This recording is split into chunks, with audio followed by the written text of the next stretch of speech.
My best friend promised to be there for me after my divorce, then she ghosted me. I spent 15 years believing my best friend Natalie was my ride or die. She was the one I called at 3 a.m. when my marriage was falling apart. The one who held my hand through the darkest moments of my life. She promised she'd always be there. She swore she'd never leave me like everyone else. I trusted her. When my husband walked out, she was my anchor. She called every day, checked in constantly, and told me I'd get through it. Then she disappeared. No calls, no texts, no explanations. I thought she was just busy. Then I saw the photos on social media, her vacationing with my ex-husband's new girlfriend. They'd been friends for months. She'd been spending time with the woman who destroyed my marriage. When I finally confronted her, she told me I was too negative and she needed a break from my drama. My best friend, the person I trusted most, had betrayed me in the worst way possible. The day my husband James walked out, I thought my world had ended. We'd been married for 12 years, had 2 children, and built a life together. I'd thought we were happy, tired, stressed, and stretched thin, but happy. I was wrong. He'd been having an affair with a woman named Tara for months. He told me he was in love with her and couldn't pretend anymore. He packed his bags and left that same night. I was devastated. I couldn't eat, couldn't sleep, couldn't function. My children were confused and scared, and I had to pretend to be strong for them while falling apart inside. I thought I'd never survive it, but I had Natalie. Natalie and I had been best friends since college. We'd been through everything together. Breakups, career changes, the death of my grandmother. She was my sister in every way that mattered. When I told her about the divorce, she was furious on my behalf. "James is a fool," she said, her voice tight with anger. "You deserve so much better. I'm going to be here for you every step of the way." She was true to her word. She called me every day, checked in constantly, and showed up at my door with takeout and wine. She listened to me cry for hours, held my hand, and told me I'd get through it. She was my rock. "Just focus on the kids," she'd say. "Focus on yourself. You're going to come out of this stronger than ever. I promise." I believed her. I believed her because she was the one person in my life who'd never let me down. The first few weeks were hard, but I was slowly starting to function again. I went back to work, took the kids to school, and started the long, painful process of rebuilding my life. Natalie was there through all of it, cheering me on, reminding me I wasn't alone. Then the calls started to slow down. At first, I didn't notice. I assumed she was busy with her own life. She had a demanding job, a new relationship, and her own struggles. I didn't want to be a burden. But then a week went by without a call. Then 2 weeks. I started to worry. I texted her, "Hey, just checking in. Hope everything's okay. Miss you." No response. I waited a few days and called her. It went straight to voicemail. I left a message, my voice shaky. "Natalie, I'm getting worried. Please call me back." She didn't call. I texted her again, my messages growing more desperate. "Did I do something wrong? Are you okay? Please just let me know you're okay." Nothing. I started to feel a familiar pang of abandonment. I'd felt it before, with James, with my parents, with people I'd trusted. I'd always been the one who was left behind, the one who wasn't enough. I thought Natalie was different. I thought she'd never leave me. Then I saw the photos. I was scrolling through social media, trying to distract myself from the pain, when a photo appeared on my feed. It was Natalie, laughing with her arm around Tara, my ex-husband's new girlfriend. They were on vacation, somewhere sunny and beautiful, cocktails in hand. I stared at the screen, unable to process what I was seeing. My best friend was on vacation with the woman who destroyed my marriage. I scrolled through more photos.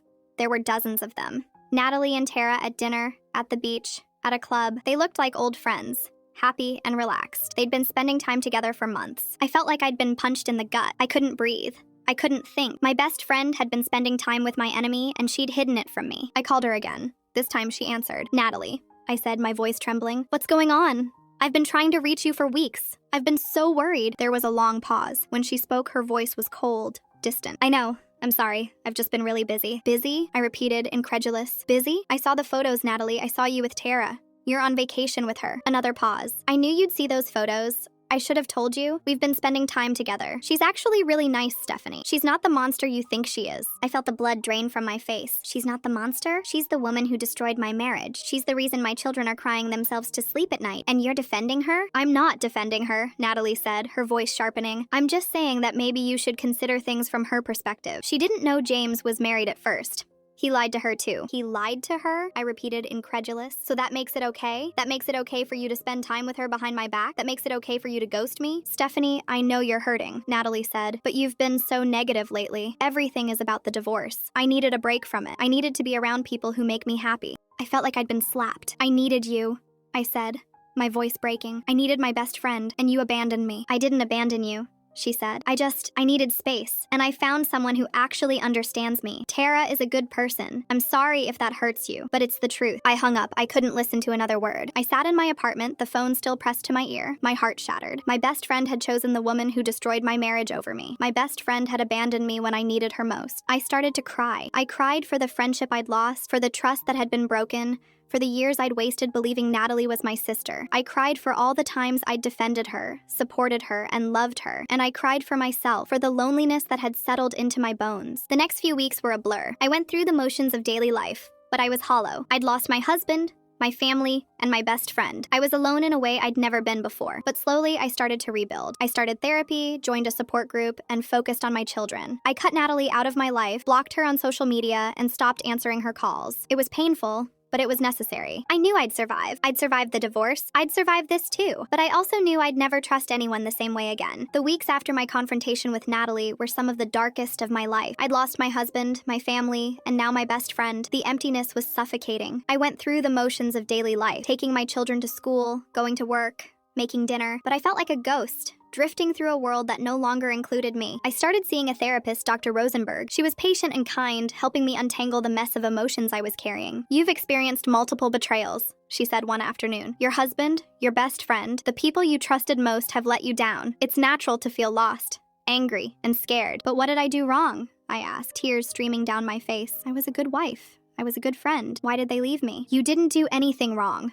Dr. Rosenberg said gently. "Their choices are a reflection of them, not of you. James chose to betray you. Natalie chose to abandon you. Those are their failures, not yours." I wanted to believe her. I really did, but the doubt lingered, a constant companion. I threw myself into my work, my children, and my own healing. I started exercising, eating better, and sleeping more. I joined a support group for divorced women, where I met others who'd been through similar struggles. It helped to know I wasn't alone, but I couldn't stop thinking about Natalie, about the years we'd spent together, the memories we'd shared, the bond I'd thought was unbreakable. I missed her. I hated that I missed her. Then, a few months later, I received a message from her. It was a text, brief and impersonal. "Hey, I know you probably don't want to hear from me, but I need to tell you something. Tara and James broke up. She's been telling everyone that I was the one who destroyed your marriage, not her. She's trying to make me the scapegoat." I stared at the message, my heart pounding. Tara was blaming Natalie. The woman who destroyed my marriage was now turning on my former best friend. It was almost poetic. I didn't respond. I couldn't. I was still too angry, too hurt, too confused. A few days later, Natalie called. I let it go to voicemail. She left a message, her voice shaky and desperate. "Stephanie, I know I messed up. I know I hurt you. But I need you to know that Tara is lying. She's been spreading rumors about me, telling everyone that I encouraged James to leave you. That's not true. Please,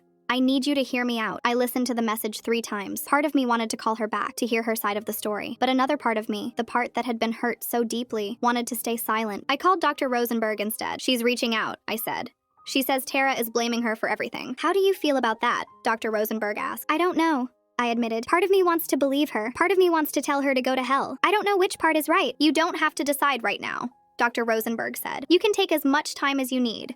But I want you to ask yourself, what do you want from this? Do you want closure? Do you want to rebuild the friendship? Or do you want to walk away?" I didn't have an answer, not yet. A few weeks later, I ran into Natalie at a coffee shop. It was an accident. I'd been meeting a friend for coffee, and she was there, sitting alone at a table in the corner. She looked different, smaller, more fragile. When she saw me, her eyes widened with surprise. "Stephanie," she said, her voice hesitant, "I didn't expect to see you here." I didn't know what to say. I wanted to walk away, to pretend I hadn't seen her, but something made me stop. "I'm sorry," I said, the words coming out before I could stop them. "I'm sorry for how things ended between us." Natalie's eyes filled with tears. "I'm sorry, too," she said. "I was a terrible friend. I should have been there for you. I should have never let Tara come between us." I sat down across from her, my heart pounding. "Why did you do it?" I asked. "Why did you choose her over me?" She was silent for a long moment. When she spoke, her voice was barely a whisper. "I was scared," she said. "I was scared of being alone. Tara was fun and exciting, and she made me feel important. I didn't realize what I was doing until it was too late." "So you just used me?" I asked. "You pretended to be my friend while you were secretly spending time with the woman who destroyed my life?" "It wasn't like that,"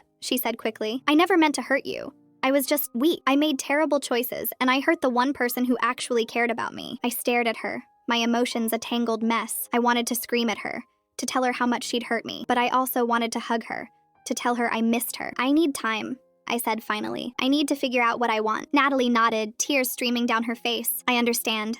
I'll wait as long as it takes." I walked out of the coffee shop, my mind reeling. I'd seen a glimpse of the Natalie I used to know, the Natalie who'd been my best friend, my confidant, my sister, but I also saw the Natalie who'd betrayed me. I didn't know which one was real. The next few weeks were a blur of introspection. I talked to Dr. Rosenberg, to my support group, to my children. I thought about everything Natalie had done, everything she'd said. I thought about the years we'd spent together, the memories we'd shared. I decided to give her a second chance. I called her and asked if she wanted to meet for coffee.